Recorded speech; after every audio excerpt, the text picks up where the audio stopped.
Then I get a call from somebody. Hi, Jamie Foxx. Took me to Quincy Jones's house. He was asked by Quincy Jones to fuck him in the ass. So Rose McGowan has put Oprah on blast. Rose recently called out Oprah on Twitter over her past associations with some controversial men. Hey there! You found the one video they'll wish never saw the light of day. But here we are. So, before we dive into what I'm about to share with you, what I'm about to reveal, make sure you like this video and subscribe, because after this, silence won't protect you. Now, let's begin. It started in a courtroom. You know the kind, walls so still they feel like they've been listening longer than any of us. The kind of silence that isn't just the absence of sound, but the presence of something waiting to be spoken. That day, the air was already thick, like it knew something was about to rupture. And when it happened, when the name was spoken, when the voice was recognized, she collapsed. Yes, Oprah, you heard that right. But the story doesn't start in that courtroom. It begins, strangely enough, with me and a tape they never meant to leave behind. I work with sound. I always have. I used to be the guy patching club speakers in back alleys, holding wires together with cheap solder and hope. The buzz, the crackle, the hum of half-dead equipment. It was music to me, ghosts of voices no one else could hear. That was my concert. Now I do the same job, only cleaner, white. Walls, airtight doors, thumbprint locks, and security badges that change color every 24 hours. But the work hasn't changed. They hand me broken audio and I bring it back to life. Court surveillance, intercepted files, seized drives, they all come through me. But a few weeks ago, a black box arrived, different from the others, etched in red, sealed 3 times over. B2 classification, higher than anything I'd handled in years. The sort of clearance that makes you question what you're really restoring. Inside, 23 VHS tapes. 22 of them were exactly what I expected. Jet-set parties, blurry dance floors, slick-suited men trying to hide behind champagne flutes. The kind of footage that raises questions but rarely answers them. All tied back to Diddy. But the 23rd, tape. That's the one that still wakes me up at night. No label, no inventory code, just a scratch sticker. R24S. The silence of that tape was different. Not empty, but waiting. I almost skipped it. Almost. But curiosity doesn't sleep. And neither did I. So I loaded it. The tape was damaged. Warped edges, muffled sound, video that looked like it had been soaked in water and dried under moonlight. But 15 seconds in, something broke through the static. Laughter, not joyful, muted, caged. Then a voice, a man, reading something, a list maybe, followed by a sound I can only describe as a glass cracking against the wrong kind of silence. Then came the whimper. That's when I started cleaning. Filtered the audio, boosted mids, ran gates and dampers, sliced channels down to raw waveforms. What came through next chilled my blood. A woman's voice, soft, elegant, too calm. It didn't belong in that room, but it controlled it. Her words were carefully chosen, and the one sentence that emerged perfectly clear was, "They only stay when they feel seen." I knew that voice. I didn't want to believe it, so I did what I wasn't supposed to. I matched it, pulled archived interviews, public recordings, found a 1997 commencement speech, and an old book club recording. The match, 94.8%. That's not just close, that's a signature.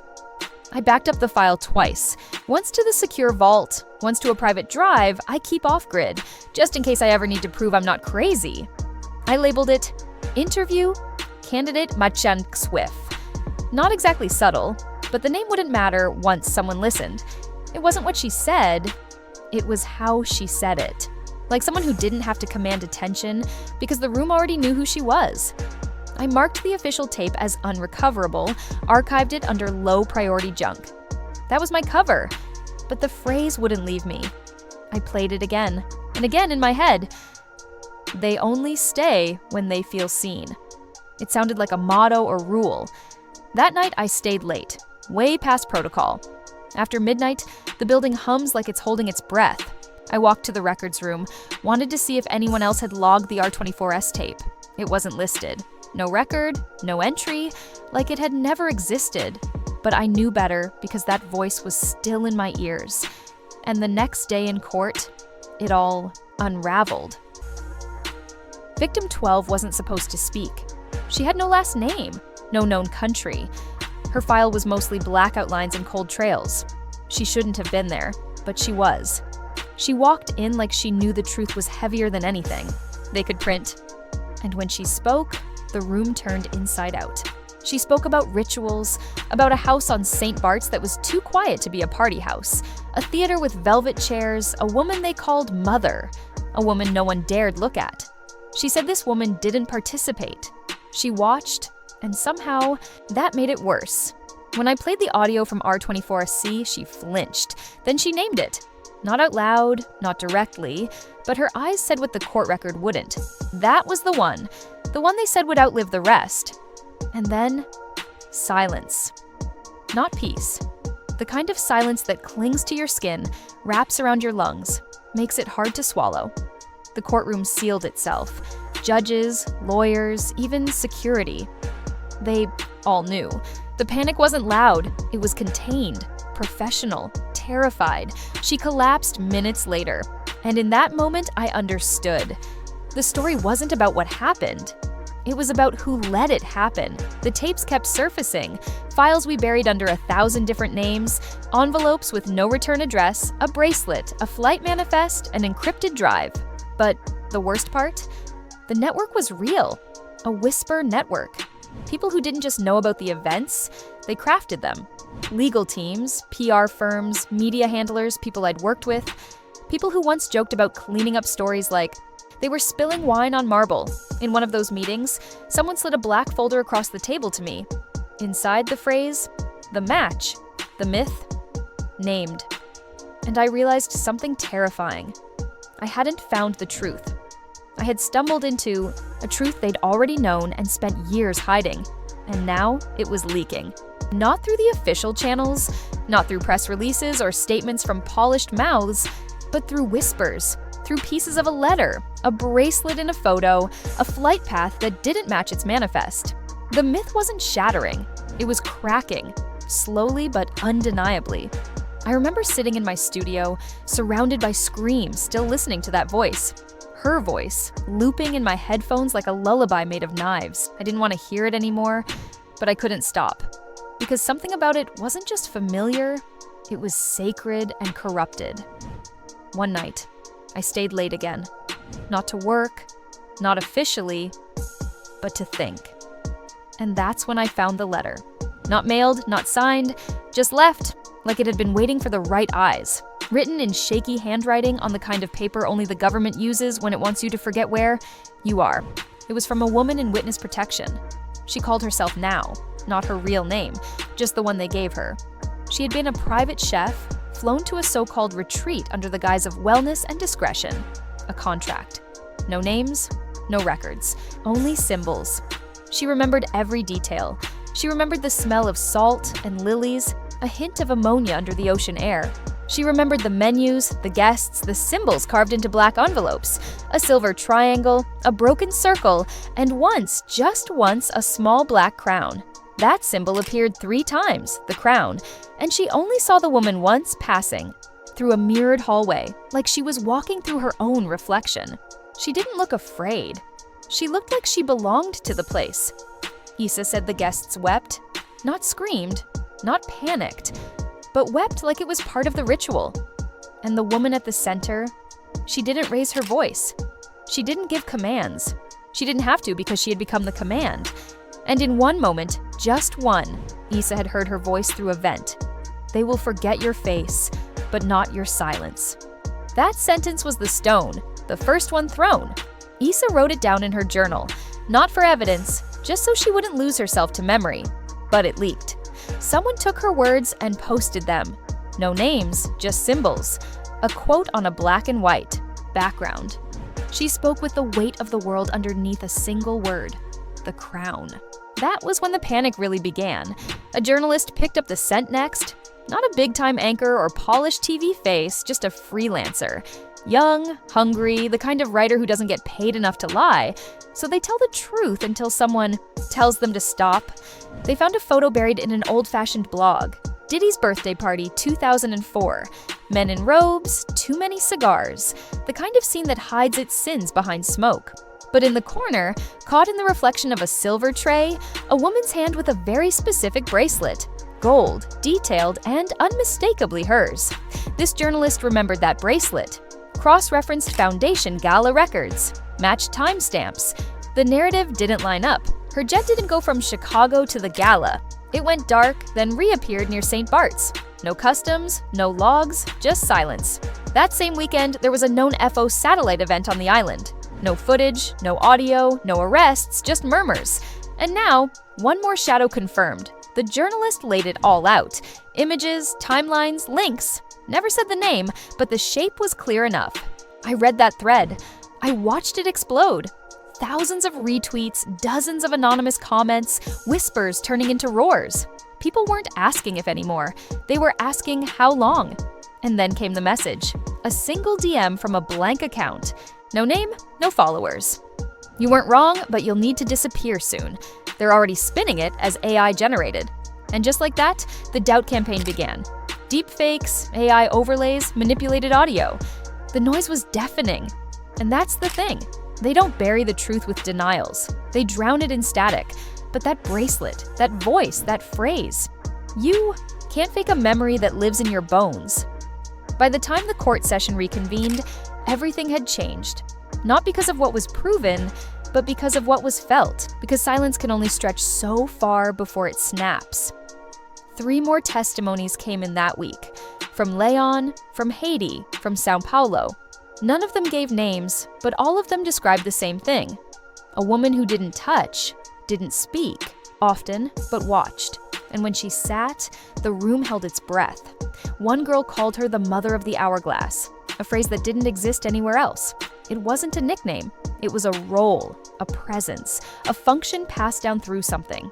Ancient. Even the court translator hesitated, and when the woman herself walked in, quiet, pale, without entourage, the building seemed to tilt. Everyone felt it. That she wasn't supposed to be there. That she was the reason this was happening. I know what I saw that day, and I know what I heard after. A whisper, caught only because I was walking by the hallway outside the courtroom. Her voice, soft, not directed at anyone in particular. It wasn't supposed to reach here, but it had, and she knew it. Her myth was unraveling, and the whisper network that had protected her for decades was no longer holding. Later that afternoon, in a private chamber behind the court, she collapsed. No drama, no outburst. Just a quiet unspooling. Tears that didn't stop. A whispered question to her lawyer. Will they take the children's names public? I'll go under oath. If not, I'll go away. And that's when I understood something I hadn't wanted to admit before.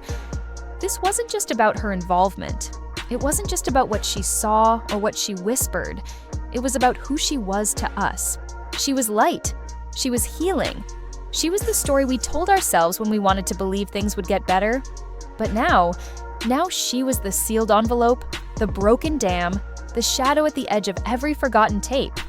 And I wasn't the only one who knew it. They brought in the old guards, crisis managers, legacy lawyers, publicists who'd once been praised for spinning divorces into documentaries. They gathered in a private lounge disguised as a wellness retreat in Beverly Hills. Outside, marble, fountains murmured peace. Inside, war. They didn't say her name. They didn't have to. The moment I stepped inside, someone pushed a folder across the table. Thin, no markings, black as a mission. Inside, 94.8% voice match beneath it. The phrase, "They only stay when they feel seen." No one said anything for a moment. I leaned back in my chair, let the silence settle like dust on something sacred and defiled. "It hasn't hit the feeds yet," someone finally said. "But it will," said another. 3 leaks in 2 hours, still sealed under a secondary clearance. "For now," someone muttered. And just like that, the myth began to collapse under the weight of their fear. They dug into old files they swore didn't exist, non-disclosure clauses crafted for events no calendar acknowledged, files with initials. One of them, ow, when someone whispered, "You ghost wrote her clause." I didn't flinch. I had. I ghost-written the myth, and now the pages were bleeding. One attorney said it plainly. The moment her name becomes searchable in court logs, we all burn. They didn't mean metaphorically.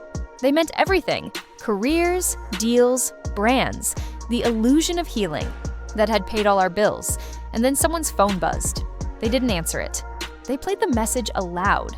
Her voice measured, controlled, calm, like still water hiding something monstrous beneath. "If they speak my name," she said, "you know what to do." No one breathed after that. Not really. I stood, adjusted my coat, looked around at the room of titans now trembling. That was the night the whisper network cracked. Not from outside pressure, but from the inside. From the moment they realized the myth wasn't just vulnerable, it had already spoken. And somewhere deep in the archive, something was still listening. I was back in the vault 2 days later. Where the air is dry, where time doesn't pass, it waits. That room isn't for remembering, it's for forgetting. But the box I received that day, didn't want to be forgotten. It came through the level 4 drop chute pretrial material. Label read, "Ow source material, internal reconciliation only." Handwriting I recognized. I took it to Bay 9 where the cameras don't quite reach. Not standard, but neither was this. Inside, receipts, catering invoices marked with symbols, wire transfers with FO, codes, black invitations printed with gold text, no names, just dates, just the hourglass and the phrase "witness don't interrupt," and then the USBs, encrypted, rotating 5-digit pins, untouchable. Even curiosity trembled in that room. And at the bottom, beneath a false panel, I found it. R24s, the master copy. Not a dupe, not a fragment, the original. I didn't watch it. I couldn't. Some lines even I won't cross, but I held it. Heavy, cold, real. I knew what I was holding wasn't just evidence. It was the thread, the one that could unravel everything. So I mailed it, anonymous, no return address, to an archival library in southern France known for collecting the kind of material institutions pretend never existed. Maybe they'll bury it again, maybe someone else will press play. But I knew, one thing for certain, the myth was already bleeding, and the voice was alive somewhere out there. Others were waking up. I read the translator's account, how she sat behind the booth, told herself she was just interpreting words, not meaning. But even she knew. The language didn't matter. The weight did. She heard the testimonies. She heard the reverence, the fear when they spoke of her. The woman who didn't need to touch, the one who sanctified the silence. The court didn't hear. Confessions. It heard patterns. 3 stories, 3 locations, all tied to the same presence. She didn't pray. She blessed the ones who did. That was worse. Much worse. Even the courtroom guards felt it. One of them told me he'd worked every kind of trial. Murderers, drug lords, priests who'd lost their God years ago. But this was different. When she walked into the holding room, it was like the air itself shifted to make space for her. She didn't ask questions. She didn't cry, at least not at first. She sat, waited, and then the envelope arrived. Inside, a photo, old, warped, a few pages typed, handwritten receipts of sins she could no longer outrun.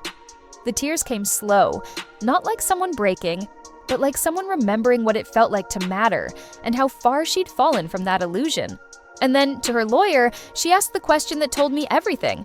Will they take the children's names public? That's what she cared about. Not her legacy, not her brand, the children. If not, I'll go under oath. If they do, I'll go away. She collapsed minutes later. Some said she fainted. Some said it was guilt. Some said she saw the myth dying in her hands. But I was there. I saw the way her hand clutched that envelope, the way her body folded. Not like it was falling, but like it had given up holding the weight. EMTs came. No names, no statements, just stretcher protocol and whispers that followed them down the corridor like shadows with ears. They say she's stable, but something in her died that day. Not the woman, the crown. That was a name etched in the archive folder. The crown for internal reconciliation only. A presence, a myth, a symbol, and now just a name we're not supposed to speak. But we are speaking, And we will continue because no matter how carefully they redact, no matter how fast they flood the feeds with noise, no matter how many AI-generated headlines they try to use to bury this, we heard her voice. We saw the pattern. We know you can feel a voice once it's been named. You can feel it inside you, changing something. And once the silence is broken, it echoes. So if you've made it this far, you already know what's happening. You already feel it. The unraveling isn't coming. It's already begun. Legends don't vanish in a flash. They fracture, a crack, a whisper, a phrase. They only stay when they feel seen.